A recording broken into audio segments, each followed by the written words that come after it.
Rangkaian pesta demokrasi di negeri ini tengah memasuki babak pemilihan kepala daerah. Sebanyak 37 provinsi dan 508 kabupaten kota akan menghelat pilkada secara serentak pada November 2024. Sebelum memasuki hari pemilihan, Komisi Pemilihan Umum di daerah, salah satunya KPU Kabupaten Bandung, disibukkan dengan rangkaian tahapan mulai dari pembentukan panitia pemilihan, launching, dan lainnya. Selain pemilihan bupati pada November nanti, juga akan ada pemilihan gubernur. Menarik tentunya untuk mengetahui sejauh mana persiapan KPU dalam mempersiapkan Pilkada 2024. Lalu sudah sampai mana tahapan yang berjalan? Untuk membahasnya lebih lanjut, telah hadir di studio kami Komisioner KPU Kabupaten Bandung. Ini adalah Ketua Divisi Teknis Penyelenggaraan, Pak Gribaldi. Selamat malam, Pak Aldi saya panggil ya. Selamat malam Pak Agus. Baik, terima kasih untuk waktunya sudah hadir di iNews Jabar Gaspol ya malam hari ini. Baik, tadi kita sudah ada sedikit gambaran di awal ya Pak Aldi bahwa Pilkada serentak itu akan memilih apa saja sih ya, tentunya termasuk Bupati Kabupaten Bandung dan wakilnya tentunya begitu ya. Nah, terkait dengan persiapan ingin saya tanyakan pertama, mungkin terkait dengan tahapan dari KPU Kabupaten Bandung ini sudah sejauh mana nih ini masuki bulan Juni ya, Juni 2024 ini sudah memasuki tahap apa nih Pak? Dalam pemilihan kepala daerah, kita mengacu kepada Undang-Undang dan PKPU yang ada, PKPU 2 tahun 2024 terkait dengan tahapan dan jadwal. Di dalam tahapan ini ada 2 tahapan yang tercantum di dalam undang-undang. Yang pertama yaitu terkait dengan persiapan, yang kedua yaitu terkait dengan penyelenggaraan. Nah, terkait dengan persiapan kita sudah mulai dari tahapan perencanaan. Terus kita sudah launching juga, kita sudah membentuk badan ad hoc juga. Di antaranya adalah PPK, PPS, dan sebentar lagi mungkin nanti puncaknya 1 bulan sebelum nanti kita akan membentuk KPPS.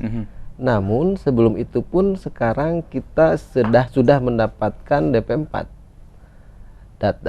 data potensial pemilih pemilih, dan sebentar lagi kita akan mengumumkan untuk penerimaan petugas pemutahiran data pemilih yang ada di Kabupaten Bandung. Insya Allah tanggal 13 Juni kita akan mengumumkan terkait dengan pendaftaran untuk menjadi petugas pemutahiran data pemilih di Kabupaten Bandung seperti itu. Dan terkait dengan penyelenggaraan mungkin nanti kita akan ada pengumuman pendaftaran bagi calon kepala daerah. Yang kedua kita akan ada juga tahapan pendaftaran. Yang ketiga kita akan ada verifikasi terkait dengan syarat pencalonan kepala daerah. Yang terakhir mungkin nanti kita akan ada penetapan. Setelah penetapan, bukan yang terakhir berarti ya, akan ada penetapan. Setelah ada penetapan terkait dengan calon kepala daerah, nanti di situ kita akan kampanye juga, ada hari H-nya juga pemilihan, dan hasil akhir yang mungkin penetapan kepala daerah terpilih. Hasilnya begitu ya. Oke. Itulah tahapan yang sudah dan beberapa yang akan. Yang akan dan sudah. Yang sudah dan akan begitu ya. Nah, tadi sempat disebutkan juga terkait dengan peluncuran atau launching begitu ya. Kalau nggak salah ada maskot, ada jingle. Ada maskot, ada jingle. Nah, itu seperti apa teknisnya untuk sebelumnya terkait dengan penentuan maskot kemudian jingle?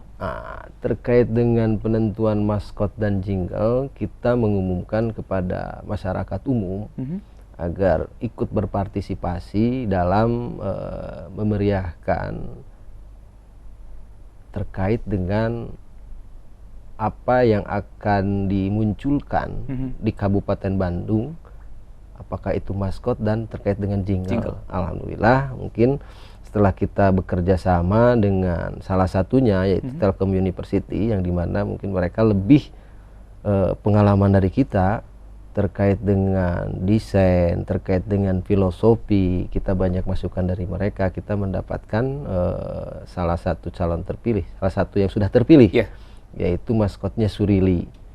Gitu. Nah, maskot Surili ini salah satu hewan endemik yang ada di Kabupaten Bandung.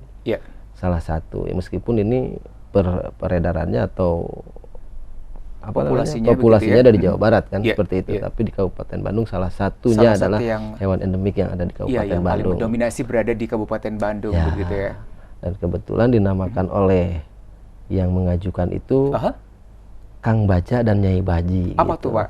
Kang Baja itu Akang Bandung Juara dan Nyai Baji itu Bandung Ngahiji. Jadi siapapun pemenangnya nanti kita tetap bersatu, terus mendukung untuk kemajuan Kabupaten Bandung, seperti itu. Oke, jadi intinya kan kalau ini sebagai maskot dan jingle ini adalah ikon lah ya. Ikonnya ya. Kalau maskot itu bentuknya visual, tadi Kang Baja dan Nyai Baji.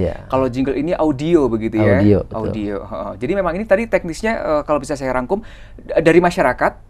Dari masyarakat, partisipasi masyarakat, kita tampung, nanti kita dinilai oleh salah satunya dari akademisi yang memang ahli di bidangnya, salah satunya di Telkom University itu kita undang, terus dari pimpinan KPU juga kita menilai, dan kita juga menyerahkan kepada masyarakat.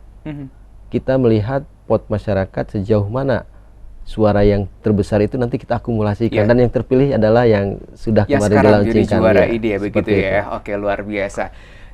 Ini kan tadi juga sudah disebutkan ada beberapa tahapan yang sudah dan akan begitu ya. Tapi kan artinya juga ini perlu sosialisasi ke masyarakat lebih lanjut begitu ya. Karena memang masyarakat juga penting untuk mengetahui hal ini. Nah, apa langkah-langkah atau upaya yang sudah dilakukan KPU Kabupaten Bandung untuk menyosialisasikan ini semua? Nah, salah satunya kita bekerja sama dengan media. Yang pertama yaitu terkait dengan pemenuhan untuk syarat dokumen bagi calon perseorangan. Kita mengundang media, terus kita mengumumkan juga menggunakan spanduk di tiap-tiap kecamatan. Dan kita juga terus berkoordinasi dengan teman-teman di PPK dan di PPS untuk terus memberikan informasi kepada tokoh-tokoh di kecamatan, masyarakat-masyarakat di kecamatan dan di PPS masing-masing, seperti itu, Kang. Oke, jadi itu beberapa tahapan sosialisasi yang sudah dilakukan lah ya. Artinya ke depan juga masih akan ada. Masih akan ada lagi. Beberapa stakeholder juga sudah kita undang, stakeholder baik dari tokoh masyarakat, organisasi kepemudaan. Kita sudah undang terkait dengan tahapan ini. Oke, baik. Tadi sempat disebutkan juga terkait dengan bahwa sudah ada sosialisasi terkait dengan pembukaan untuk calon perseorangan atau independen. Begitu. Nah, bagaimana sih di Kabupaten Bandung ini? Apakah ada calon atau bakal calon bupati dan wakil bupati yang mendaftar dari jalur independen tersebut? Kita tahan. Kita akan bahas usai jeda di segmen kedua begitu ya, Pak Aldi, dan pemirsa Gaspol akan kembali sesaat lagi.